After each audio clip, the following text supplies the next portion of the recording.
À 15 ans, Annabelle travaille à la crèmerie de l'Est. Pour elle, limiter le travail à 17 heures par semaine est une bonne idée, car certains employeurs exagéraient. Il y avait des personnes qui dormaient pas beaucoup, qui avaient plus de difficultés à l'école puis plus de stress avec ça. Moins de 10 heures du lundi au vendredi, c'est suffisant.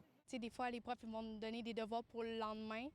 Fait que, comme ça, on est sûr de pouvoir avoir de temps pour faire ces devoirs-là, puis pas se coucher à des heures intenses, puis pas avoir le temps de les faire. Là. Sa patronne, Cynthia Maheu, est bien d'accord, mais elle aurait voulu un peu plus de souplesse. On est déjà très conscient que nos employés, quand ils sont plus jeunes, on les cédule moins avec l'école et tout ça.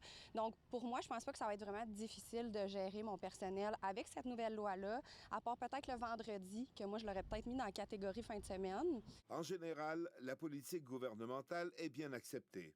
Avec le football, l'école, j'ai pas vraiment le temps de travailler plus que je fais en ce moment. 6-8 heures par semaine, c'est ça que je fais, puis c'est bien en masse pour vrai. Ça n'a pas de l'air beaucoup, mais c'est vraiment bon. On préconise beaucoup le travail-études, mais les études avant le travail. Certaines entreprises, comme les restaurants Louis, restreignent les heures de travail des jeunes depuis plusieurs années.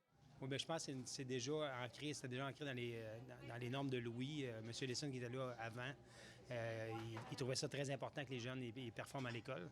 Il faut bien performer, mais il ne faut pas trop travailler. C'est bien beau avoir un petit job d'étudiant, mais plus tard, tu vas pas rester à l'école pour garder ton même job d'étudiant. Tu étudies justement pour avoir un bon travail, un bon emploi plus tard. Les restaurants McDonald's de Sherbrooke adhèrent aussi à une politique du genre. Depuis 15 ans, la famille propriétaire est impliquée au sein de la Fondation de la persévérance scolaire.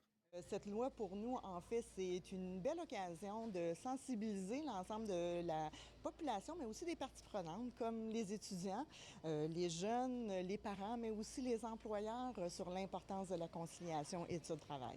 Pour l'entreprise, cette loi comporte beaucoup plus d'avantages que d'inconvénients. Pour nous, le défi a été essentiellement de changer nos paramètres dans nos systèmes informatisés pour la planification de nos horaires. Cette nouvelle loi interdit aussi le travail en tout temps des jeunes de moins de 14 ans. Ici Jean Harel, Radio-Canada, Sherbrooke.